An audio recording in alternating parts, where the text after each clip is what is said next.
While you were living your life this past year, paying the bills, watching the grandkids get taller, the tax law quietly changed underneath you. Four rules that touch almost every American over 60 are different for 2026. No letter came to your mailbox about it, they just changed.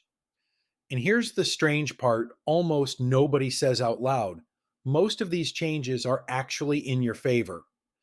The system handed retirees one of the most generous tax years in decades and then did what it always does: it buried the instructions. Today, you're going to be one of the people who notices. By the end of this video, you'll know about a new deduction worth thousands, a cap that just quadrupled, and an old fear you can probably let go of completely. Quick word before we go through these. If you're a modest income retiree thinking fancy tax talk doesn't apply to me, that's exactly backwards. Several of these rules were written specifically for middle income retirees, and that group is the most likely of all to leave this money unclaimed simply because nobody told them it existed. And if you've got an accountant and think you're covered tax software, and busy preparers miss brand new line items in their first year every year, 2026 is full of them. The person who knows the rule is the person who catches the mistake. One quick note: I'm not a CPA or a tax attorney. This is educational, based on current 2026 rules. Confirm your specific numbers with a qualified professional before acting. Let me introduce you to Gloria, 71, a retired school librarian in Wisconsin. Her husband passed 4 years ago. The house is paid off. Between Social Security and a small pension, she lives on about $58,000 a year. Not rich, not poor, exactly the person these four rules were written about, and exactly the person nobody sat down to explain them to. Let's fix that. The first rule is the one I'm most worried you'll miss because it's brand new and has a name almost nobody recognizes yet: the senior bonus deduction.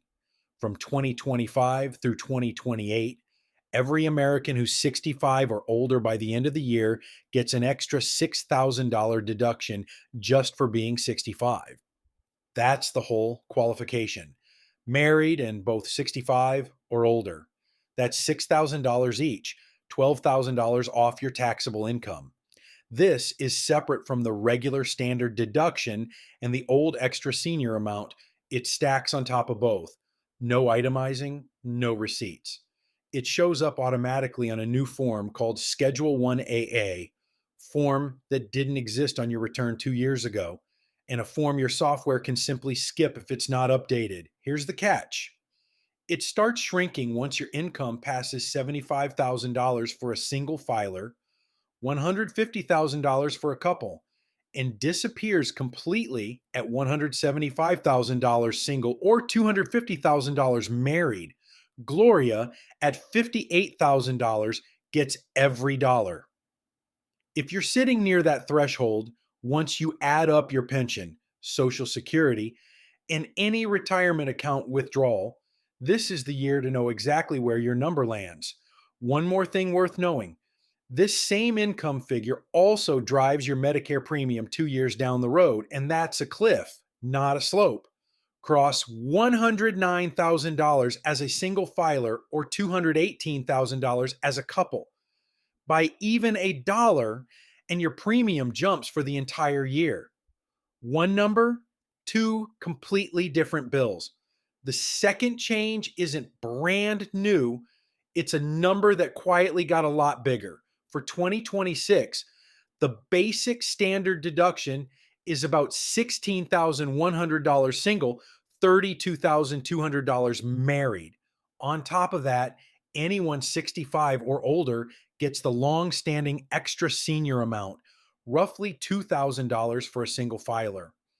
Add the new $6,000 bonus on top of both, and Gloria can now shield roughly $24,150 of income before the federal government touches a single dollar of it. A married couple, both over 65, can shield around $47,400.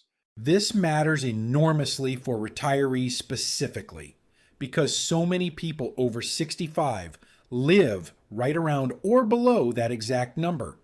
For a great many of them, this stack quietly means part of their Social Security stops being taxed at all simply because taxable income falls below the line where that tax kicks in. Real money every year, and nobody mailed a card explaining it. The third change got the most news coverage, and it's the one most likely to excite you for no real reason. For years, there was a hard $10,000 cap on deducting state income tax and property tax combined.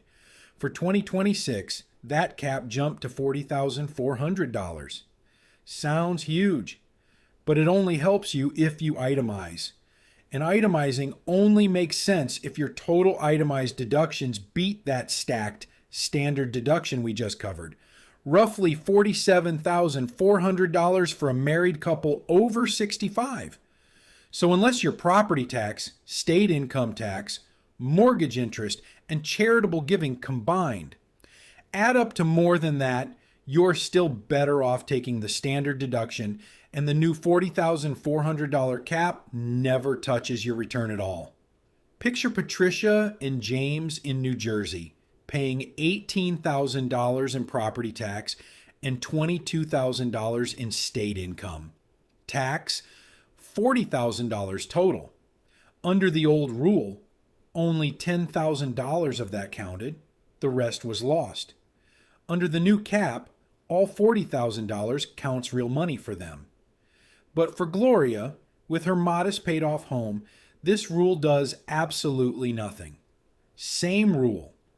Two completely different retirees. Two opposite answers. You have to know which one you are.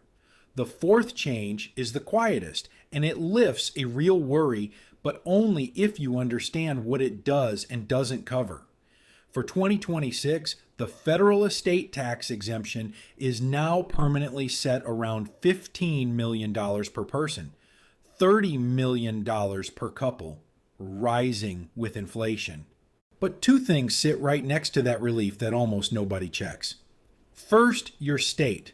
Several states charge their own estate or inheritance tax, sometimes starting as low as $1 or $2 million. A number a paid-off home plus a lifetime of savings can quietly reach. Second, and more important for most families, the step-up in basis. If Gloria leaves her house, bought decades ago for $60,000 and now worth $340,000, to her daughter at death, the home's value resets to $340,000 for tax purposes, all that growth wiped clean. Little to no capital gains tax if her daughter sells it. But if Gloria signs that house over to her daughter while she's still alive, trying to be helpful, her daughter inherits the original $60,000 basis instead and could owe capital gains tax on the entire $280,000 gain when she sells. One loving, uninformed decision at the kitchen table can cost a family tens of thousands of dollars. The tax code rewards waiting here, and almost nobody explains that part. None of this is hidden because it's secret. It's written into the law, posted on government websites, sitting there for anyone to read. The only reason it feels hidden is that the system isn't built to sit you down and explain what you're owed. It moves heaven and earth to collect what you owe it. It's in no hurry at all to hand you what it owes you. So pull up your own numbers or sit down with someone who can and ask one direct question. Am I claiming the senior deduction I'm owed this year? If you know someone over 60 about to file their taxes, send them this video. That one conversation could be worth more than anything else you do for them this tax season. I'll see you in the next one.